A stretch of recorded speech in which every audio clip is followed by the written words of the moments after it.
Good afternoon, everyone. Welcome to today's Charity Village webinar. We will get started in just a moment. We just want to make sure that everyone has a chance to join us before we begin the session. We have people tuning in from across the country today, which is excellent. It's so nice to have all of you here. And with that, we will go ahead and get started. Welcome everyone to today's Charity Village webinar. My name is Mercedes, and I'm the Marketing and Communications Manager with Charity Village. As we are gathering here on a virtual platform, it is important to acknowledge that each of us is joining this webinar from the ancestral or unceded lands of the Inuit, Métis, and First Nation people. I'd like to acknowledge I'm speaking to you from the traditional, ancestral, and unceded territory of the Anishinaabe, which includes the Ojibwe of Fort William First Nation. Please join us in a moment of reflection as we recognize the Indigenous peoples as the stewards of this land. Let's acknowledge the mistakes and harm in our history and the ongoing injustice, and contemplate tangible actions each of us can take to move forward in a spirit of truth, reconciliation, and collaboration.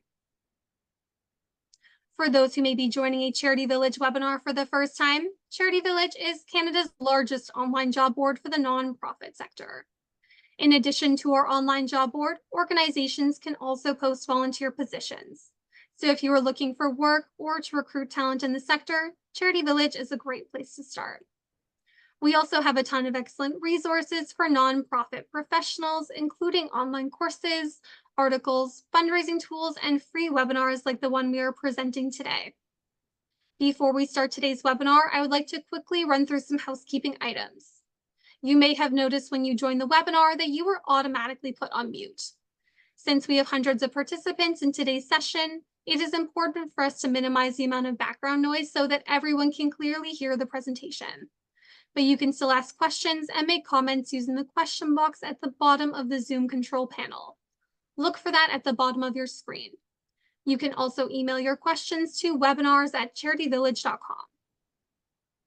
We will be taking questions at the end of the webinar, so please submit your questions as you think of them, and we will do our best to get to as many as possible. If you happen to encounter any technical issues with the webinar, whether with viewing the presentation or with the audio, please let us know in the question box or by sending us an email. We will do our best to get any technical difficulties resolved as quickly as possible. But in a worst case scenario, please remember that we are recording today's webinar and we will send you the full recording by email tomorrow. So if you get called away or disconnected, you will still be able to view the full presentation. And with that, I would like to welcome our presenter for today, Lori Gottlieb. Great. Thank you so much, Mercedes. It's a pleasure to be here. I've always loved doing work with Charity Village. It's a great organization. And at the end of my presentation, we have an exciting announcement. I'm very excited to talk about it. Before I get started on this webinar, there's a couple of things that my housekeeping stuff. You will get the handouts. You'll get the recording. I don't follow slide by slide. The slides are a guideline, so I try to have a conversation with you as best I can. We don't have a lot of time together, so feel free to reach out to me. I believe that we are all in one big, family here. So you have my email. My website has a lot of content, a lot of articles, a lot of training, and I also have a podcast, which is very small micro education pieces. But again, if you feel like you didn't get your question answered or you want to talk to me about something, feel free to reach out anytime. So I'm very excited to do this one because I think it's really timely.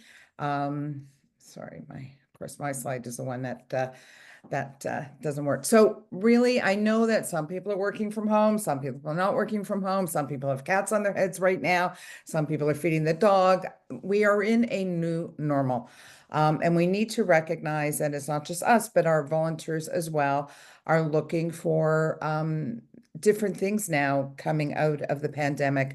And not only out of the pandemic, just the different generations. We have four generations that are volunteering at the same time right now, and their expectations are very different.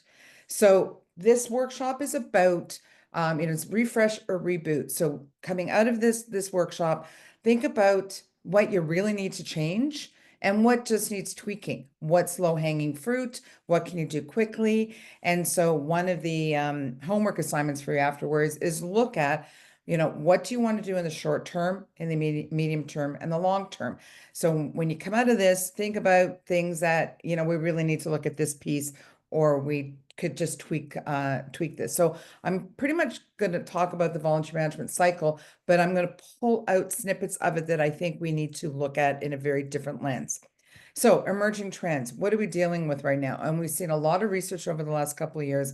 We know recruitment is down. We know retention's an issue. Volunteers are looking for short term. They don't want to commit to that 1 year. Now, not to say they're not going to stay for the year, but by putting in a 1 year commitment into even your marketing materials, you're not really helping your case here, because we don't know what volunteers are going to do. What is the repercussions if they don't stay 1 year? I know we want them to commit, but the more we engage them, the more we support them, the more that we feel like they're part of something, and that they feel like they're part of something, they will commit. I promise you that. Volunteers are looking for relationships. So it used to be the organization needs ABC, volunteers fit ABC. You had the 10 volunteer roles, they fit into 10 volunteer roles. That's not the case anymore. It's about relationship building. It's about what is motivating them as well as what's motivating you. And there's also this hidden market there of roles that you never really thought about how volunteers can get involved in. And we have a lot of people that have retired that are still very strongly interested in sharing skills. And that's an untapped market we need to talk about. Technology. And we will talk about technology as we go through this, but we need to get on board. And there are many ways that we can use technology to our advantage. And it's still a bit of an unknown, and it's growing quickly, AI, all these kinds of things. But there's some things that we really need to be able to deal with. There are ways to engage now. Like I'm talking to, I don't know, 600-700 of you right now from my dining room in Toronto. So like it's got so much potential for volunteer education, volunteer networking, interviewing, in terms of even putting your orientation handbooks online, YouTube as a training method. There's so many things that we can be doing with technology. Virtual volunteering, it is not going away. As we know, even employees are refusing to go back to work. A lot of things that happen with the employee sector mirror in the volunteer engagement sector. So we have volunteers that will come in, won't come in, will come in until they have a headache, or they don't want to, feel like they're getting sick, won't come in. You can have extreme interruptions in your volunteer program if you don't, at least at minimum, build a hybrid model so volunteers can go in and go out. Volunteers want more education, and education as recognition. So yes, we still do the barbecues and the certificates and all these things because certain sectors want that. But I believe one of the trends that everybody's looking for is that brain health, and volunteers want to learn, and learning as part of education. And they have skills that they want to transfer. So they have transferable skills. The final thing, and I could go on forever, is there's this need for volunteers to trust, feel like there's an impact, and understand the benefits to volunteering. And it's our responsibility to communicate that to them at the front end, during their life cycle with us, and at the end. And we'll talk a little bit about that later. So we are talking about the new normal. And, it's as simple as things like you're in a meeting and somebody's on their phone, on the computer, looking at their watch, and that's normal. I mean, I went to, just a quick story, yesterday, I went to Best Buy to go buy something and needed some help. And this guy comes over and he's talking to me, but he's staring at his watch the whole time. And I found that so disrespectful and so rude. At one point I said, would you like me to step back while you can read your watch? And I knew it was Twitter or X, like I could see it, but that to him was normal behavior. To me, that was not. So we're dealing with a brand new set of norms that are not even generalized. They're specific to a whole bunch of components, age, generations, expectations, skills. So we have to think about what is the new normal and how it affects us. There are new opportunities that are rising as well. There are new ways to engage volunteers. And like I said, there's a lot of noise right now as well, and we can't ignore that. We are affected by everything. And so the new normal that we feel, the stress level, mental health, weather, all these things also affects our volunteers. So I've written articles on this before, and this is the volunteer management cycle, the traditional model that most volunteer programs build their foundations on. But I created some shifts. I'd done this a while ago. I'd written an article on this, and I continue to believe this is a model that is more reflective of what we're dealing with right now. So I want to highlight a few areas that I believe that we need to look at from a very different lens. So planning was the historical way that we did it. It's not just planning anymore. It's strategic planning. We want to think like our supervisors think. We want to think like our board thinks, because we want to be able to be in line and be a puzzle piece for them. So we want to be able to identify goals, gaps, and build a program that has some flexibility to it so that we can be viable, be a department or program that other programs want to work with. So it's not just planning, it's strategic planning. And there's lots of models on strategic planning. It's not that difficult to do. It's just a process of thinking that gets you to your action, your operational planning. The second one is role design. It is so important to build clear role descriptions and not throw everything but the kitchen sink in that role descriptions. We need to be able to build role descriptions that also align with volunteers' needs, their skills, and like I said to you before, be in some kind of a flexible format. Can it be done by more than one person? Can it be moved to virtual? Friendly visiting. Can somebody friendly visit, and when they go off to Florida for the winter, continue it online? So how can you do that? My favorite, the one that I think is a missed opportunity everywhere, is marketing. We're not recruiting. Recruitment is a component of marketing. Our role is to market our volunteer program and volunteerism. It is something that is thread through everything that we do. It doesn't have a beginning and an end, as in, okay, we're recruiting between this week and this week. It's about a plan, and it's about leveraging everything, every tool that we have. And we're going to talk about that later. But really think about it as marketing. Screening and selection, not so different, other than we've moved online on many things. And so that is a benefit, but it also creates some risk. So we want to make sure that we're minimizing our risk. Onboarding is that whole experience. And it's not just orientation and training.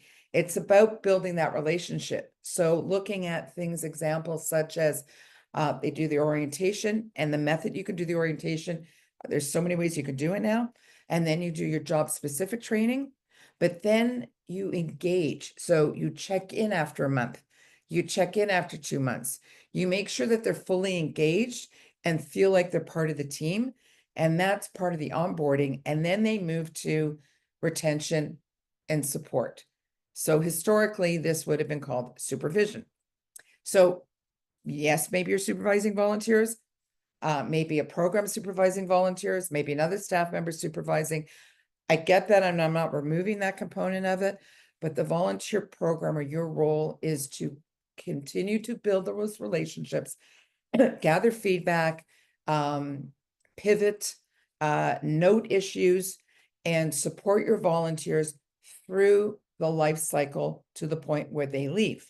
So retention is a big part of what we do. So an example is, what do we do when we're doing project-based volunteering where there's gaps in between? Like historically, we would just not engage with them until you need them again.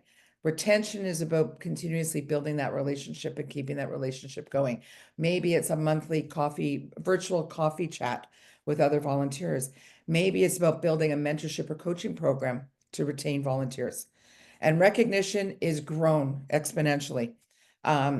Anything from the traditional formal, National Volunteer Week, your annual volunteer recognition, but now we have ways to engage things like education.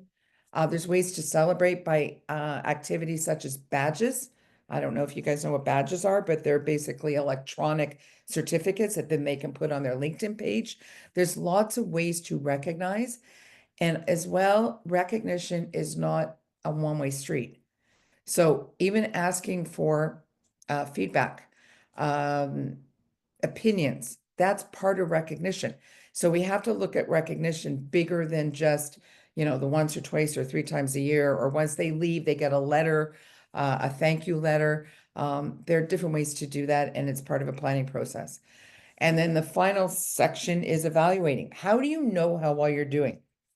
And it's about more than just the numbers. The numbers tell a tale, but remember I said to you at the beginning, it's about impact, it's about value, it's about what differentiates you from your neighbors. And all of this is transformational. It's more of the qualitative, not just the quantitative. And we have to take time to consider that. And, our executive directors, or if there are executive directors on this right now, you're always looking at ways to evaluate success. As volunteer engagement professionals, you need to find ways to evaluate success, because that also is what makes you relevant, desirable, budgetable, engaging, and seen as experts. So look at that again. Homework number 2. Where do you think that you're doing really well and where you could do better? So it's all about change management. And so you're looking at, how do you want to change your program? To do it, you need to understand where you are now, where you want to be, and how you're going to get there. And you don't do this alone.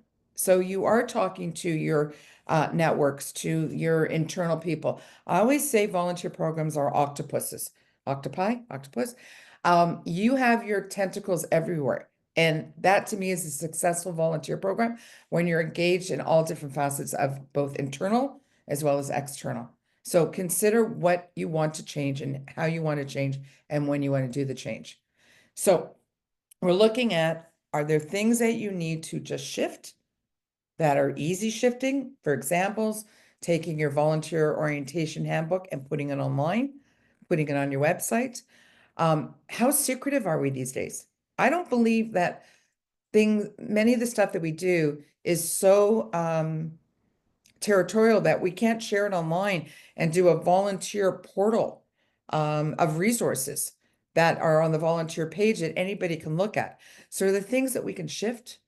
Are there things that we need to pivot? Or are there things we want to change? And that's why when I said is it refresh or reboot? Some stuff is just shifting. It could be as simple as changing the language of something, or it could be a brand new activity that you want to do.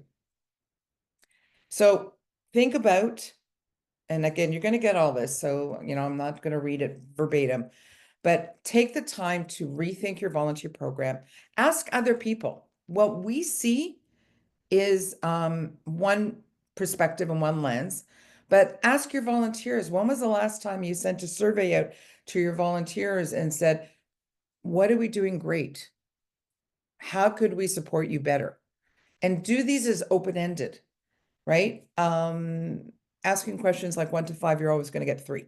So it's not, you're not going to get a big bang for your buck here.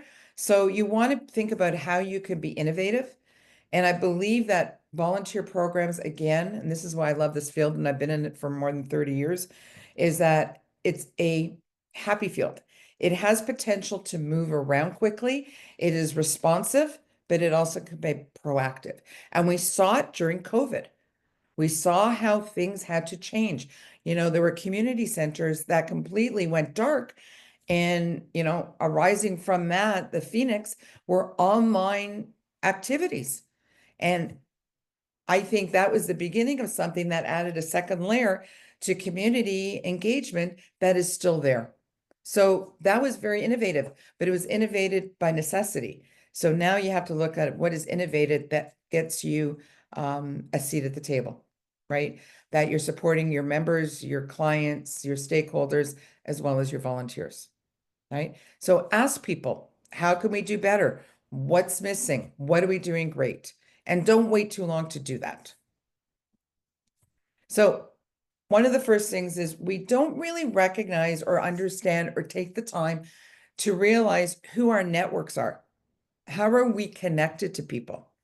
Because as you're thinking about engaging volunteers differently, supporting them differently, you need to look at who are your networks. Who's going to help you do this? Who's going to, excuse me, approve your budget or be on board or even pitch for you.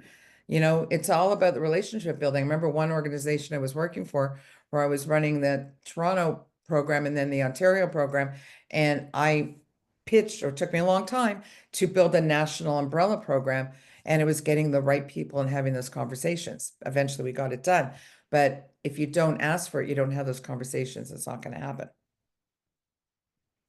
So you got to look at your senior leadership. And those that are on this, that are senior leaders, this is a great opportunity for you to come back and talk to your, volunteer programs or your lead volunteers and ask, how can we help? We need to equip our leaders with stories. We need to, because they answer to a board who then answers to the community, the funders, all kinds of people are involved. So you're just a building block of a big house. So you want to design positions that are going to support activities that are important to the organization, apply best practices, and have that elevator speech. So, for those that are still going into an office or opportunities to socialize, don't waste that precious couple of minutes that you have with your executive director, your board chair, a board member. Don't spend that few minutes and just talk about your cats, your dogs, and what the weather is. Take that opportunity, feel free to ask, how's your day? How's your cat? But did you know that? Oh, I want to reach out to you and tell you about this story that one of my volunteers did. I want to share an impact. Do you have a couple of minutes I can tell you this story? That's how you get those conversations going. And that's how you get senior leadership engaged and giving them fuel for the arsenal for them to tell stories. So it's important that you're part of that. And it's important that you have those stories in your back pocket. So how do you do this? So you look at a SWOT analysis. So you take a step back and you look at, as a volunteer program, as an organization, I'm more focused about the volunteer program side of things. What are your strengths? What do you do really well? What are your weaknesses? What could you do better? So those two are very much internal. But then you look at, and this is my favorite one, what are your opportunities? Where could you grow? What could you get involved in? And then obviously the threats, and we have the threats, but we can't control threats too much. Budget, financing, transportation, weather, all these kinds of things. So where are we vulnerable, and where can we make a difference? What areas do we have to stay away from? So this is part of that strategic planning I said at the beginning. This tool will fit right into that. And then technology. So we're going to talk about your website in a minute, but technology is a tool we need to get on board and become comfortable with. And if you're not comfortable with it, then talk to some of your volunteers that may be. Technology can be used for everything at this point. Interviewing, supporting your volunteers, putting up orientation. You could actually create YouTube videos on orientation and then put them up. You can be using your website with a whole tips and tools page for volunteers, resources. So use technology for supporting your volunteers. Your application forms are going through the website, and some of them and into a databases. Technology will be used for marketing. Without getting on board the technology train for marketing, you're always going to struggle. And I believe that we're behind on that. We'll talk about that in a second. So, but use technology for training of volunteers, for secondary education. Use it for recognition. Sending a quick email, a quick text. They've done a great job, and you just send them a text saying, thanks, we heard some amazing stuff about the activity you did today. Good work. See you next week. Like, that makes all of us happy, right? Positive reinforcement. So use technology, embed technology in your volunteer program and how it can work for you. But this is homework number 3. This is my biggest pet peeve. I've taught thousands of people. Go take a look at your website. Specifically, consider where's the volunteer page? How difficult is it to find it? And in some cases, I've seen it's buried. And then once you find it, what is on it? So consider your volunteer page your dating site. Okay, so it's match.com. It is describing you, but not giving not enough detail and not too much detail. What does that look like to volunteers? So not only what you see, but what do other people see? So show your website to somebody else, your partner, your kid, your neighbor, and ask them what they think. So here are things that I've seen that are great and things that I've seen that are not so great. Visual, so infographics, pictures, but not stock pictures. Everybody knows what stock pictures looks like now. So as close as what represents you is better. Impact statements, numbers, short snippets of information, not dead space. So I've seen pages that are blank, very little information.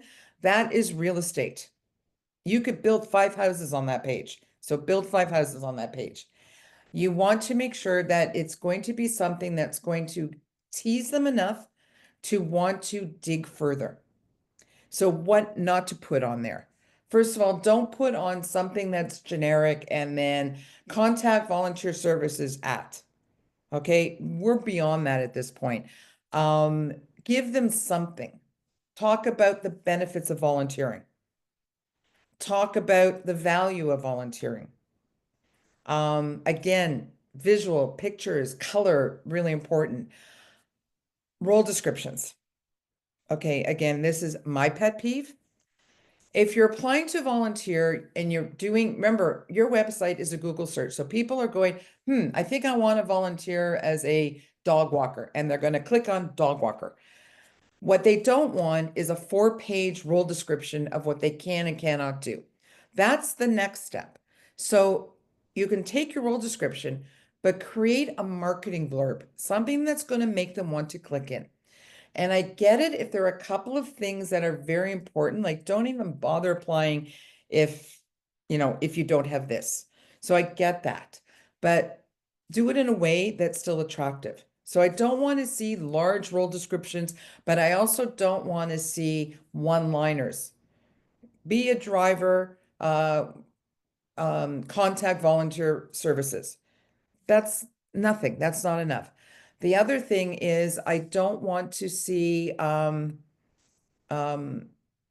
stuff that is not attractive to volunteers. I literally just lost my train of thought there for a second. We want to make sure what the benefits are to volunteers, and we want to make sure that they have the expectations. And also, when they apply, then make sure that your response is appropriate. So we will be in touch within 2 weeks, or we will be in touch within 24 to 48 hours. Please follow up on that. The biggest barrier to volunteering is that people who don't get connected, and I don't mean matched, I mean connected in a meaningful time, will start to badmouth you. Don't bother. Don't go to that organization. I contacted them and nobody reached out to me. I cannot tell you how many of the stories I've heard over the years. And we're talking about some high-powered volunteers. I can tell you a quick story that a director of volunteer resources at a major hospital retired and wanted to volunteer their time and was well respected in the field. And so they contacted another national organization and heard nothing. And being who they are, knows what the story is. Tried again, nothing.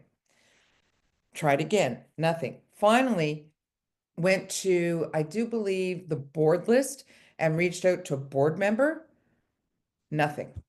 So their take on it was forget about it. But they still tell the story. And so we don't want that. So make sure that, your response time is quick enough. And make sure that you take a look at your website and you make, and that it's attractive, and then it's got stuff that's really potentially interesting for volunteers.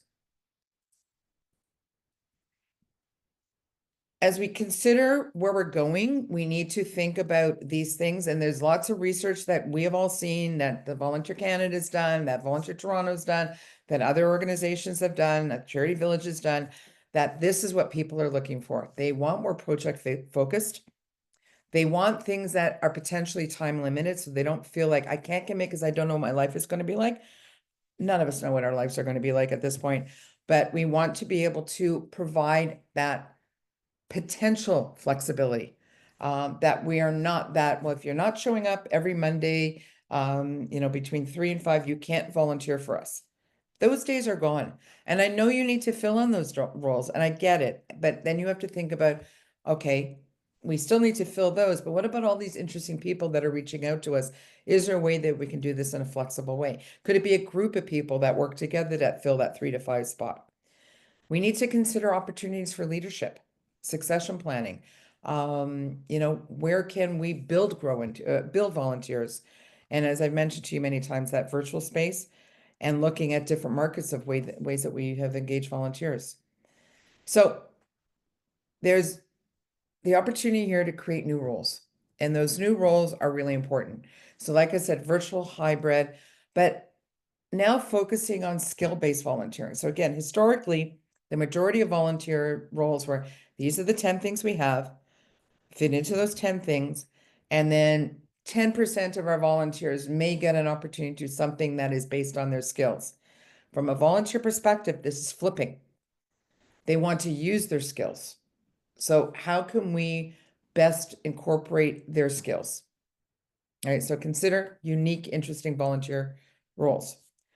Third-party volunteering. So we all know what third-party fundraising is, where they go out and they do the activity and then the proceeds come to you. So this is something that I heard about that I thought was absolutely brilliant. And so I keep talking about it. An organization in Toronto had partnered with a school. So not the 40 hours, not a class assignment. They partnered with the school.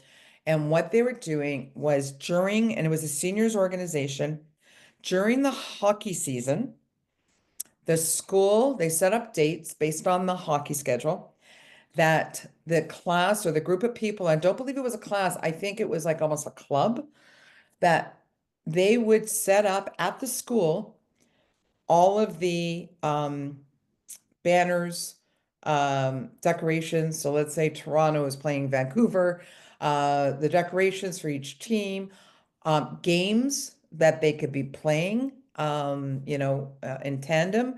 And food they did not do because the food had to be in-house, but there was all kinds of stuff. It was all done off-site. So they got the hours to do that you incorporated in. Does it matter if they're physically in the building or not? We learned from virtual volunteering, the answer is no. And then they came in and they did the activity.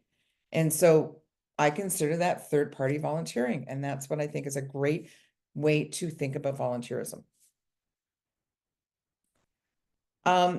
Again, it's looking at what do you not have in your toolbox of volunteers, who's currently not at the table, who can expand the reach, what different experiences you're looking for. Maybe you want volunteers that are entrepreneurial, that could come up with a lot of these ideas. Maybe you want artistic volunteers. Like think about what you want in your arsenal, and you go after them. I don't want to minimalize risks. So, I'm all about thinking big, doing big, being creative, but I do realize that we also have to look at risk management and how risk management fits in it. So the one thing I want to say about risk is we need to be agile. Okay. So on one end, yes, there's a minimum foundation of what you need to do for certain roles, and it's all role based, right? But we also need to look at things like the risk to our reputation. I just finished saying to you about the person who was with a volunteer program didn't respond to this person. That was reputational risk. We need to have agility here. So if volunteers are, I forgot to shut that down, sorry. If volunteers are volunteering virtually, what do we have in place there to support them? So we need to consider our policies, how do we adjust things, and how we are able to pivot. Sorry. Marketing. So I remember I talked about the marketing concept in the original volunteer management cycle. So I want you to look at recruitment, remove the word recruitment, and consider marketing. So marketing is marketing 101, whether you're selling Coke or you're selling pizza or you're selling a volunteer role, you're looking at the 5 Ps. What are you selling? And it's not just the actual role, it's the relationship. Where are you selling it? So who's your target audience? What message do you want to give them? So now start thinking about social media, the website, different conversations for different outlets. What's the cost of volunteers? So we have things like the price of gas that's going up. Time is a cost. Do they have to pay for something? Do they have to pay for a uniform? So these are all things that we have to consider. On top of it, just to make it even more difficult for us, we have to look at what's going on in the world right now. Now, is this going to work for you or is this going to work against you? So you have to look at where does that fit in? So at one point, if you're an organization that was all about being green, you had the upper hand because there was lots of chit chat about that. Things like food banks right now, the media has gotten a hold of the whole food uncertainty. And so you're getting free leverage here. So how does that affect you? So you have to look at that from a different lens now. And at the end of the day, any idea is a good idea. They're all free. You try it. But you want to get on that social media side of things. So what I feel that we are also very much lacking in is our presence online through whatever it is, Facebook, Instagram, TikTok. I don't like TikTok. YouTube, all those types of things. We need to understand our audience. So I have 2 kids in their 20s. I said something about Facebook and they said, that's for old people or selling furniture. So we need to understand who our audience is. My kids are not on Facebook, couldn't care less about Facebook. So going after them through a Facebook page is not going to get you anywhere. So you've got to look at where you're going to get the biggest bang for the buck. And we need to become comfortable with that, right? And the thing with social media, it's all about repetition and awareness. So the more you see something, the more you want it. So think about when you're on Facebook and you click on something and they're showing you, I don't know, a Pandora bracelet, and then you spent that 2 seconds too long on that, and now you're getting Pandora ads all the time, and all of a sudden a month later you want a bracelet. It's that kind of thinking. It's very much marketing 101. I want to, again, we're running out of time, so I just want to be cognizant of time. When it comes to retaining volunteers, there's ways that I believe that we need to shift and change. And so here are some of the things that I think we need to consider to build into our volunteer program. I said this before, education. It doesn't just have to be education about the role, but how removed are your volunteers even from what else is going on in your organization? I know that there's certain organizations that are excellent that they actually bring volunteers on. I know hospitals used to bring volunteers on rounds. What about bringing in subject matter experts to volunteers and doing a virtual coffee session so that they get to learn about what's new and exciting that's going on the pipes? Bring a board member to talk about what's going on. So education is a form of retention. The more engaged volunteers are, the more committed they are, and then they become advocates for your organization. Coaching and mentorship programs are hot and happening and really important.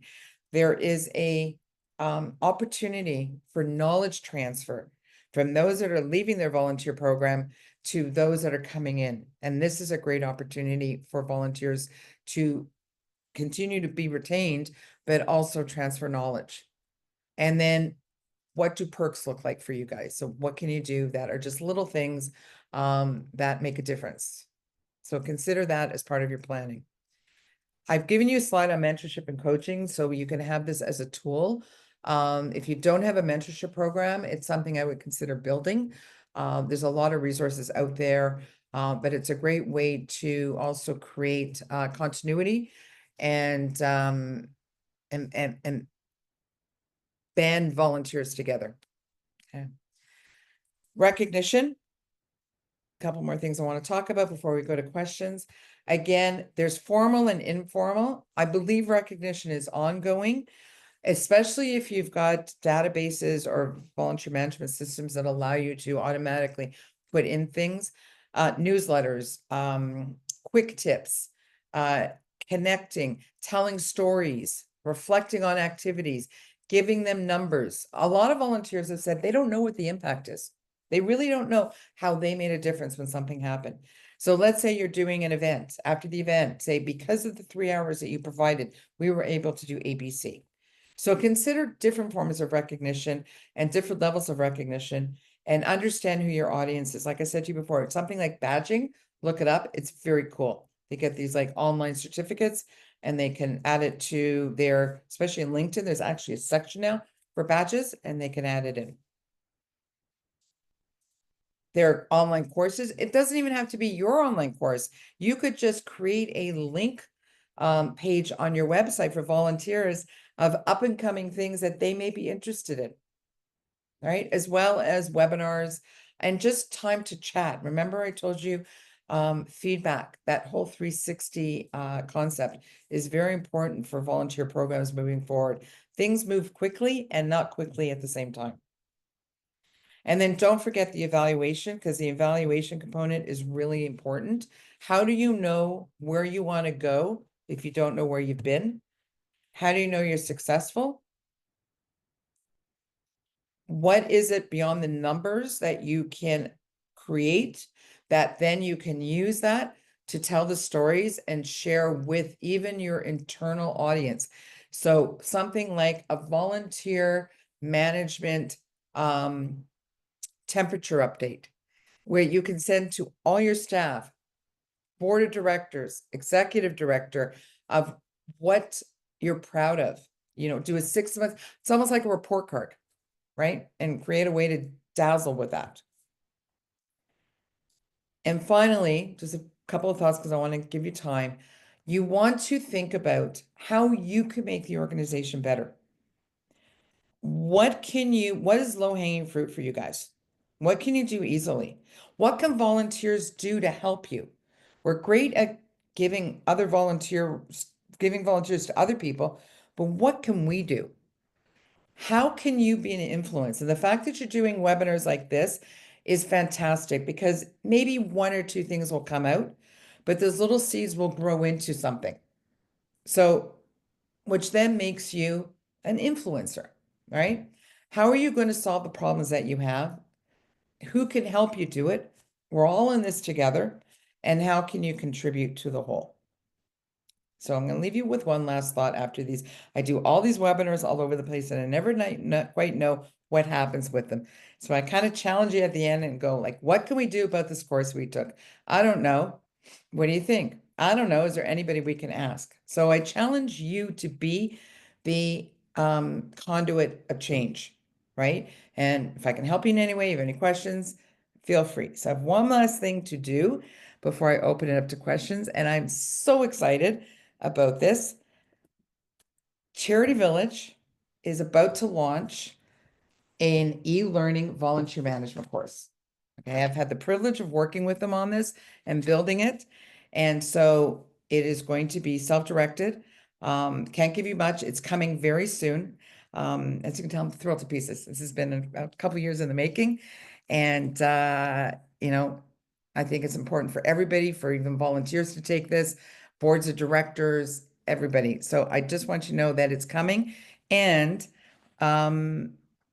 it's going to launch in a few weeks. And as a thank you for attending this session, we are going to offer 10% discount of the course. The Charity Village team, sorry, I'm reading from the script here. The Charity Village team will be in touch with you when the e-learning course launches to share this discount code. So happy, thrilled, excited. I hope you sign up, and love to get feedback on it, and looking forward to talking to you. So here is all my contact information. Like I said before, reach out. There's a lot of contact here, my workshops, etc. So we've got about 15 minutes, and thank you for your time and joining me. And I will leave it to you guys to ask questions now. Thank you very much, Lori. So the first question, will you please further explain third-party volunteering? I knew that was coming. Okay. So the concept of third party is really the majority of the work is done outside of the building so that you don't have to supervise.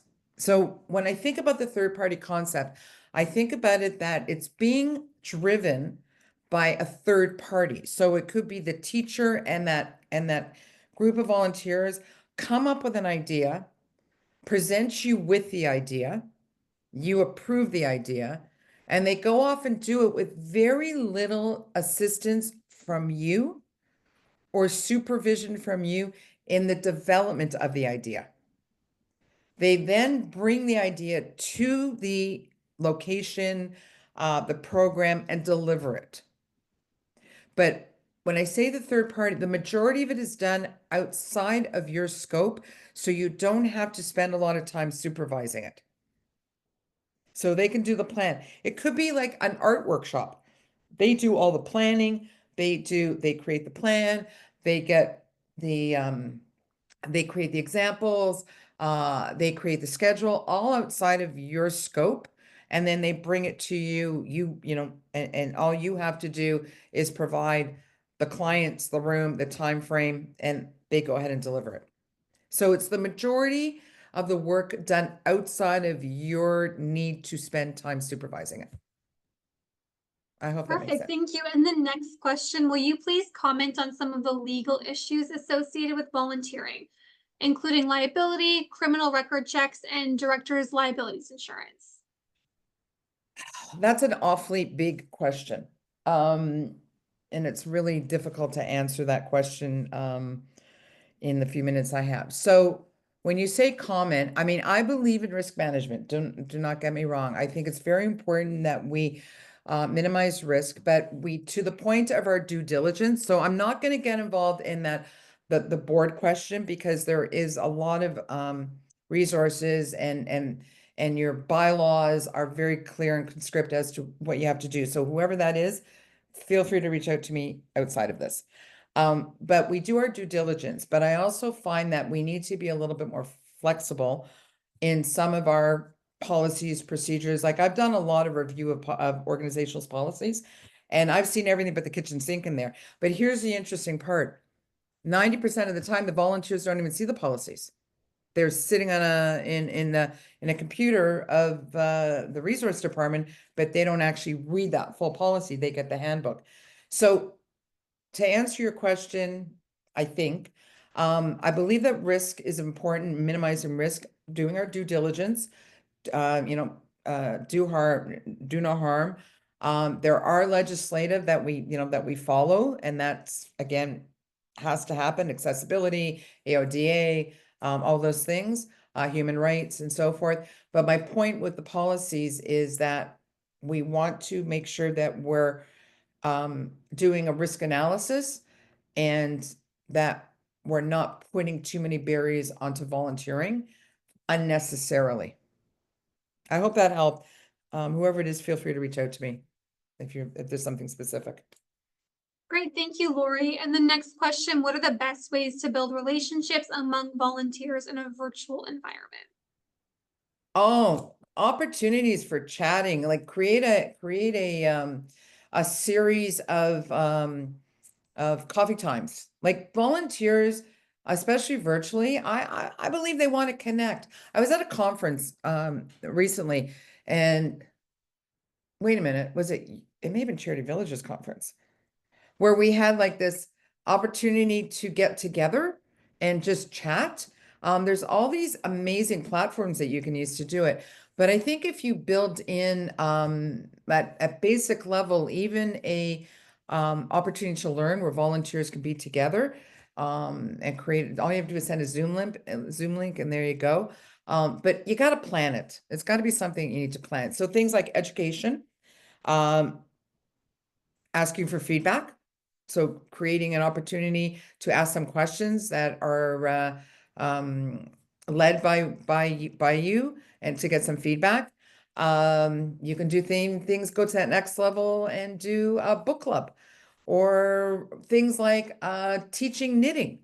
So you can create all kinds of environments for volunteers to connect and network. As well as you can even, there's nothing wrong with saying, we have an activity coming up. We'd love to get the volunteers' input. We're going to invite you to a 45-minute virtual coffee to talk about how we can engage youth in our community and let the volunteers get involved. And all you're doing is creating a orchestrated um, focus group. So that's a great idea. Perfect, thank you. And then this question, any recommendations for online platforms to help with volunteer management for organizations that cannot afford paid platforms? So is there anything free that people can access? Oh my God, free. I don't know offhand what's free. I mean, I know platforms that exist, but I honestly, I don't know off the top of my head what is free at this point. If I find something, I'll let Charity Village know. I'll take a look. Or so whoever it is wants to email me and I'll take a quick look. I mean, I know there's lots of platforms and I'm not going to recommend one or the other. Like I do work with Better Impact. I have to be transparent there. And I've done a lot of consultancy work with them, but they're big. The issue when I say free is I think the question you need to ask about things like free platforms is how much private information are you putting in there, and what's their sustainability? So you can use things like take a look at Microsoft and see what they have in, let's say, SharePoint. And so Microsoft's suite, there may be some stuff there that you can access. That may be beneficial, but just be careful about things where privacy is involved and that you're putting data of volunteers and how long that free platform could exist, whether it disappears because stuff does disappear. I know that there's some platforms that provide great resources that are free, but not volunteer management databases. Thank you for those insights, Lori. And then the next question, I know you touched on this a bit, but will you please provide strategies for recruiting and retaining younger volunteers effectively? Okay, again, recruiting younger people, you gotta go where they are, and that's their friggin' phones. So social media is number one. They do everything. It's the truth. So you need to figure out a way to get on Instagram. Maybe ask volunteers at like youth ambassadors, things like that. There are clubs. A lot of the high schools, especially, have clubs. Go and talk to people that have that are part of a club and ask them. But they're online and they're not on Facebook. They are online if you want to get them involved. So one is social media. Two is going to where they congregate. So whether that's things like clubs, schools, youth centers, and finding ways to have those two-way conversations. But you got to get on the social media bandwagon with youth. Now, it could very well be just as simple as, and let me apologize, going into the school for example, within the school's website, there may be club. Remember I said about links for volunteers? There may be clubs, and being able to connect with the administrator of that club and post stuff, which then automatically gets pushed out to their members. So that would be one specific example. Perfect, thank you. And then the last question, do you have any recommendations for organizations that require volunteers, yet that do not have the internal capacity to manage these volunteers? Yeah, so a lot of organizations are volunteer driven. So when you talk about capacity, and again, this is a loaded question, there's no reason why volunteers can't be leading volunteers. The question is, and I'm sorry, I have to push this back to you, is what are you looking at volunteers to do? Because the higher the risk of the role, the more structure you need to have in place. But that does not mean that it has to be paid people. Now, again, I'm now a consultant. I work for myself. I teach, but I don't want to devalue those that get paid to do. But I understand, I've worked with an organization where there's 2 staff and the rest are volunteer driven. So you got to look at what your priorities are, come up with that plan. And there's nothing stopping you from building a volunteer program that is volunteer driven. The strategy is looking at what is the role that you're looking for and how can you support, going back to that volunteer management cycle, how can you support volunteers through volunteers? I mean, that's the history of how we started, right? Even in any crisis, look at the, I don't like talking about negative things, but the fires in LA, what happened? Groups of people got together and helped each other. They didn't think about, filling out application forms and stuff like that. But there's some tools that are very easy to use. Like you can create application forms that are delivered very easily, but you've got to look at it as you can do it, but what are your limitations? And that's bigger than a 2-minute conversation. So I hope that helped.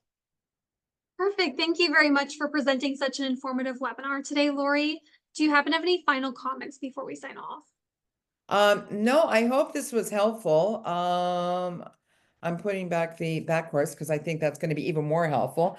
But I hope this is helpful. I know there's a lot, in a period of an hour. But my takeaway for you guys is keep learning, because every time you do something like this, one thing happens. I don't expect you to change 1,000 things, but come up with one thing. And that one thing is look at your website and see whether it's great, look at other people's website and see whether you could do better, then that's huge. So focus on, if your issues are marketing, recruitment, retention, on what you look like to the outside world. And then how you can keep volunteers engaged. So I hope that helps. It was a pleasure. Wonderful. Thank you very much, Lori. I just wanted to remind everyone that you will receive a follow-up email tomorrow with a link to the webinar recording. Please feel free to share this link with your colleagues. The email will also include a survey link that you can fill out with your feedback on today's webinar. You should see a survey link pop up right here in Zoom following the session as well. On behalf of Charity Village, thank you so much for joining us today. I hope you'll join us for our next free webinar, Nurture Career Clarity.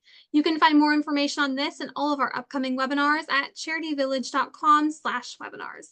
Thanks again for joining us. I hope that you enjoy the rest of your day.